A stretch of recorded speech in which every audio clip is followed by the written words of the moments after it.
addresses AI tools helping managers gain sustainable competitive advantage. I'll give you some information about what is sustainable competitive advantage and how the tools can be used to achieve it.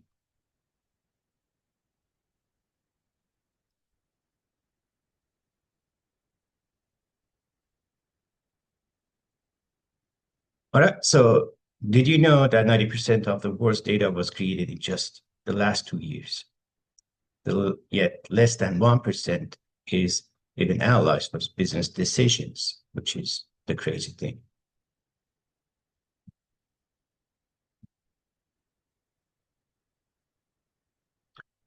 What I'm going to talk about on the agenda is that I'll talk about the resource-based view, RBV, and how this is going to be framed by dynamic capabilities and resource orchestration.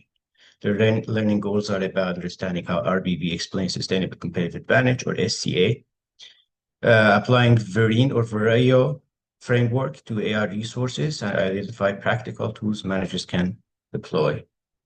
We'll also explore how human creativity and AI complement each other.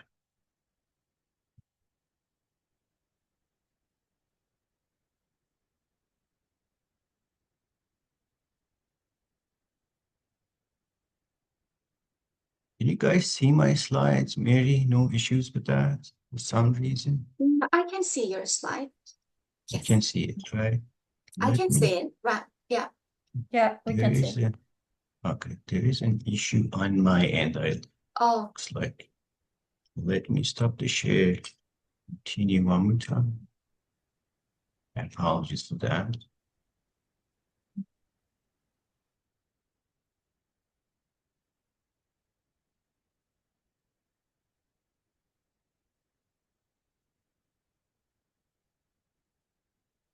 if you are having a problem, Dr. Salami, let me know. Yes, there is my tech screen. issue. There For is your a tech issue on my end, which I will need to probably restart my PowerPoint. Let me know if you would like me to share your presentation. Sure.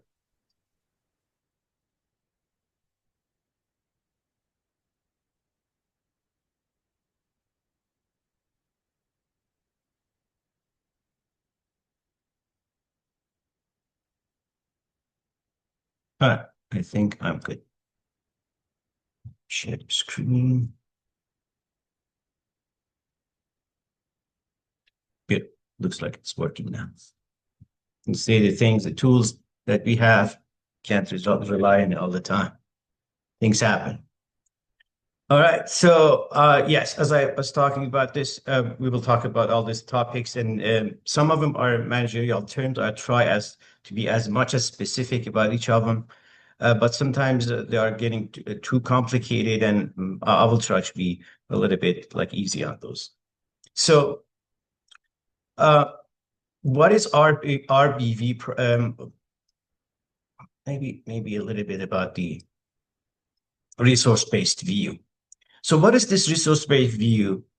Actually, the resource-based view is talking about that how the companies, this is showing that firms, how can they win with the resources that they have? And their resources should be valuable, rare, inimitable, and organized. If they don't have the resources as such, this is not going to help the company win the market. The other thing is dynamic capabilities. Maybe I need to elaborate on that one as well. Dynamic capabilities explain how managers sense, seize, and transform opportunities as technology evolves. The other term is resource orchestration. Highlights how leaders integrate data, models, people, and processes into one system, which competitors cannot copy. So here, our learning goal is this. We want to apply Vereen or Vario to AI and human resources, identify tools like machine learning operations, RAG, and AI governance that sustain disadvantage, and understand how human judgment and creativity augment AI rather than replace it to create lasting competitive edge. RBV provides the criteria, actually, or the resource-based view. It's talking about being valuable, rare, inimitable, or organized. Managers must examine their resources systematically. So do we have proprietary data, let's say? Do we have rare expertise? Do we have unique partnerships or organizational alignments that others cannot easily replicate?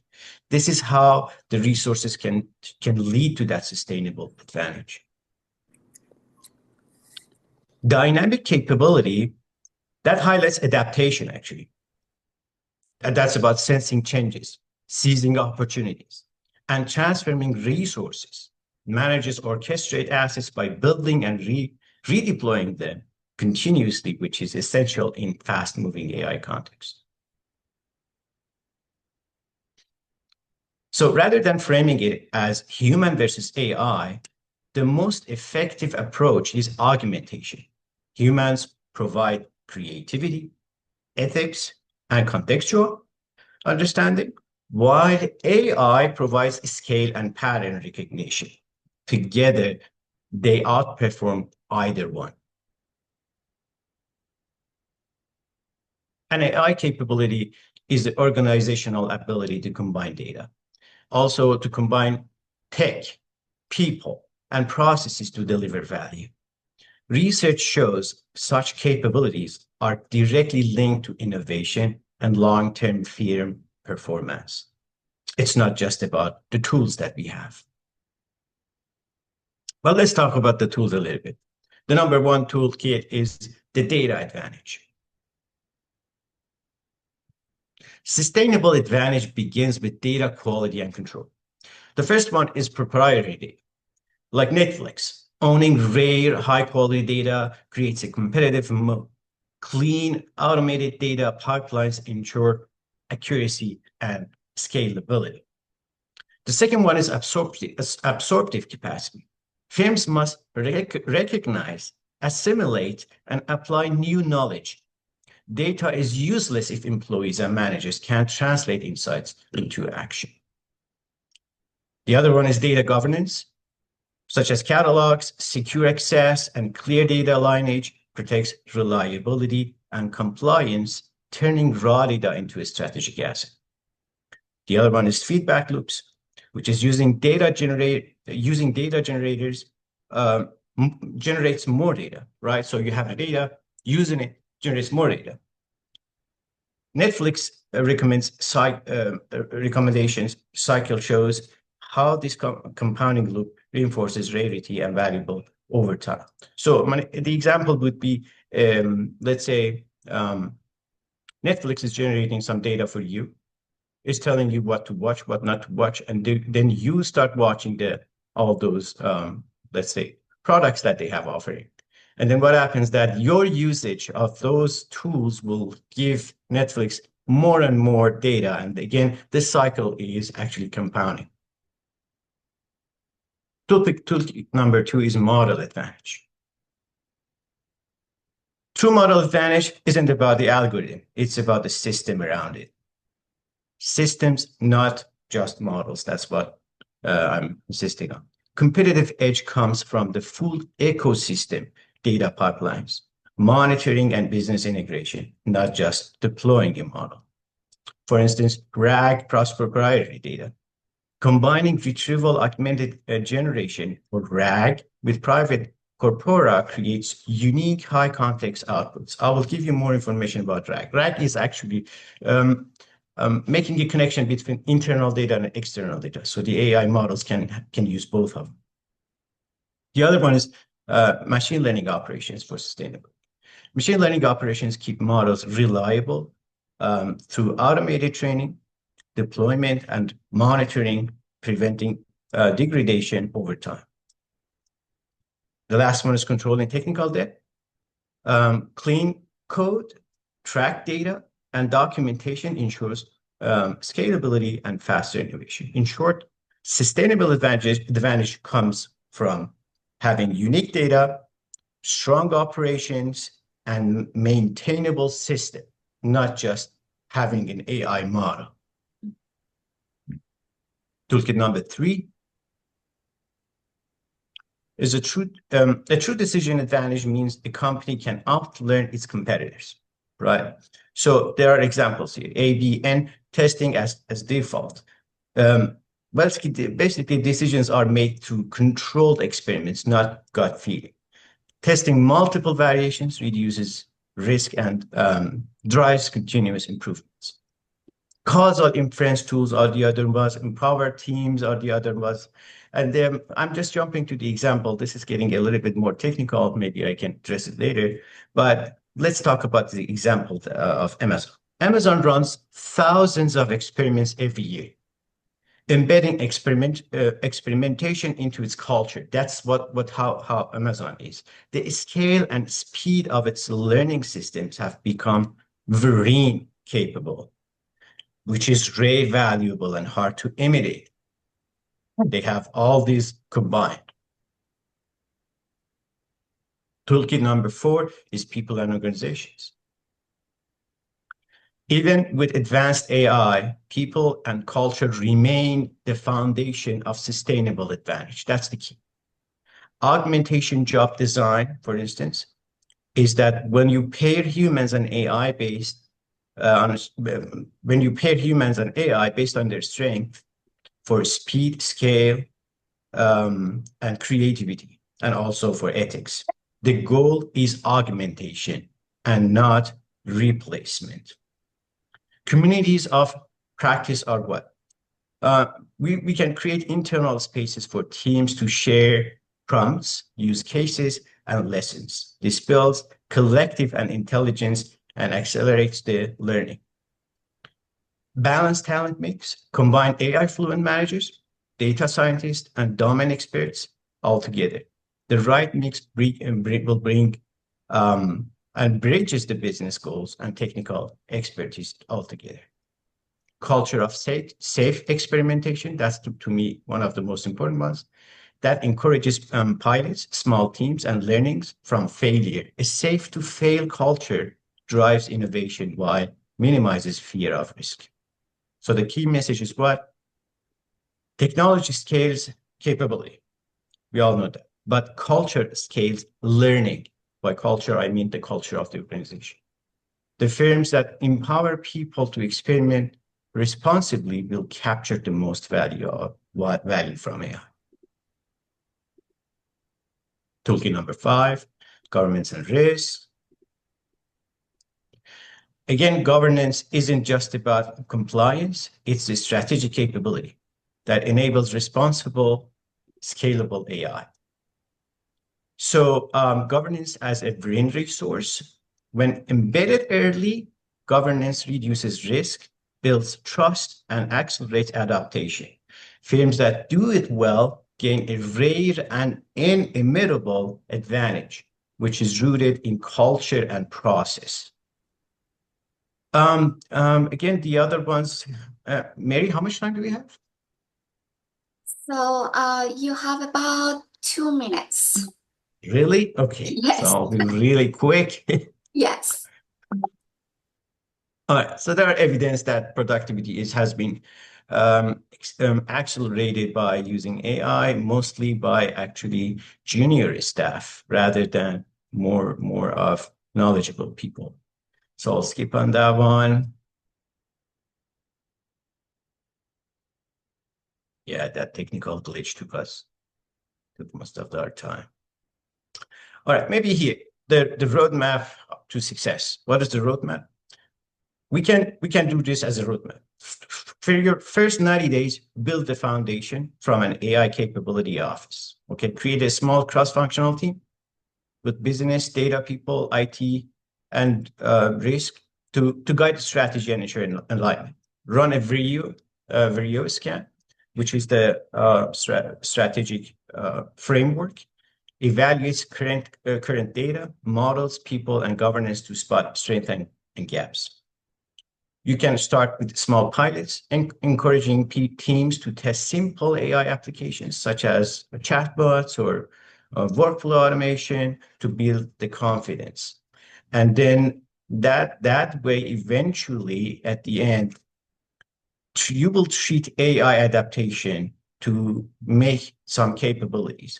not a one-time project. So this is something going. Success comes from combining governance, learning, and continuous improvement into the organization's DNA. So the future trends and ethical implications, well, the rise of multimodal AI, which is the AI is no longer just text-based. It is now combining text, images, sound, and video. So this is something that's coming. Also, the new use of the AI in medical imaging, in fraud detection, in retail search, and autonomous systems, they are also coming. But also, it means that organizations need new data pipelines, governance, and expertise to manage complexity. Right. Dr. Salami, All right. Right at the point. You have the references. awesome. Thank you so much for your For your insightful question. presentation. Let's take a few minutes to answer the questions. We have actually 2 questions in the chat. You can see one of them, and the other one I can read it for you because it's in my direct, chat. So Okay. can you see the chat, or would you like me to read it for you? Oh, I can see it. okay.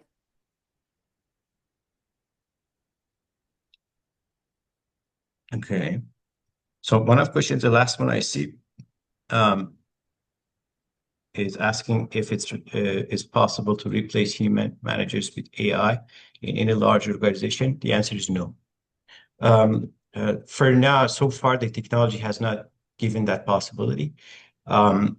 As the previous speaker, I think Dr. True was it. He gave us information about how the AI is working. AI may accelerate the decision making, but eventually, since we are people, the decision making falls on the managers. So I don't see it's coming anytime soon. So far, no technology has been able to achieve that. If that's addressing your question,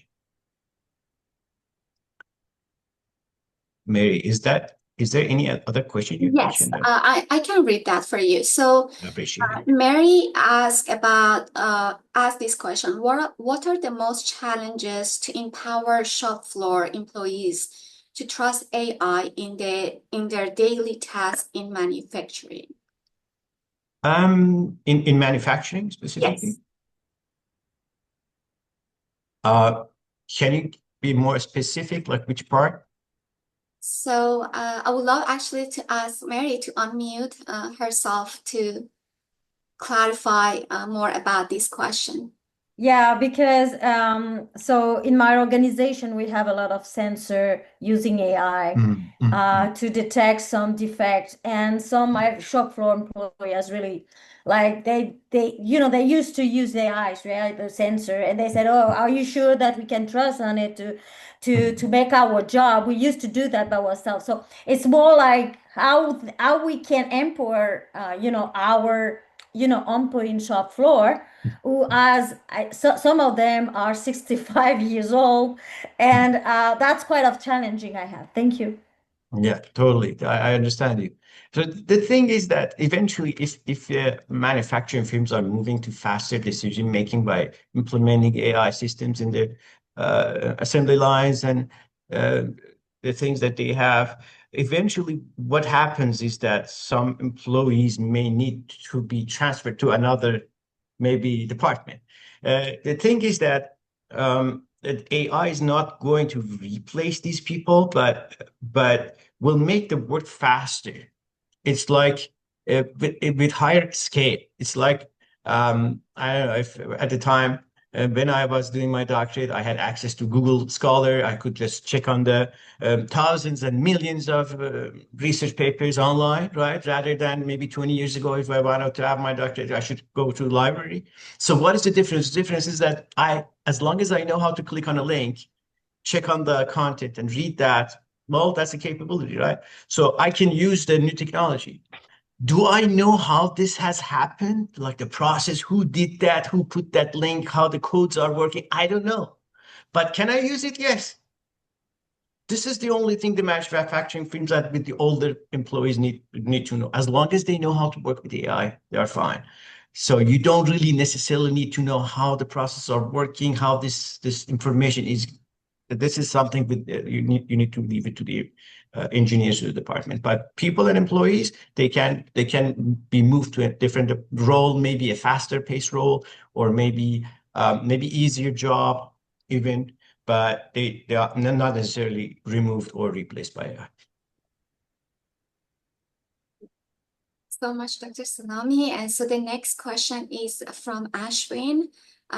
He asked, as AI becomes smarter and faster, will true competitive advantage come from machines' capabilities or from how wisely humans and AI learn to work together? Exactly. So the presentation I provided, hopefully that technical glitch wasn't going to happen, was giving you exactly the same content, meaning that if a company wants to gain competitive advantage over the competition, they need to have both of them at the same time. So human creativity remains crucial. AI tools remain crucial as well. So what makes it a competitive source for an organization is that you have your own proprietary data. So let's say if an organization is using a large language model such as ChatGPT, is it a competitive source? It is not. The reason is everyone has access to it. Or the competition, every competitor has access to the same machine, right? But what makes it crucial for you to make that competitive advantage work for you is that you have access to your own data and you don't share it with anyone. Like what Netflix does, right? Or what Amazon does, or even Westcliff University. We generate so much data every day. If we keep that and we can organize it and then use an AI tool over it to make decisions properly, now we are gaining the competitive advantage. But if you are using the same data that everyone has and everyone can buy, or are we using an AI tool that everybody else has access to it and they can buy, nothing comes out of it as a competitive advantage. You will stay the same. At least you can just maintain wherever you are, but it is not a competitive advantage. If you want to win the market, you need to have your own proprietary data. You need to have make it clean and usable and effective. And then any tool you apply to it will make it a source of competitive advantage. Now, combine it with human creativity, you are perfect in the market. Thank you. And I think we have only time for one more question. And the next question is from Shang Yong. If you had to choose one skill or one mindset as manager or leader to harness AI's full potential, what would it be?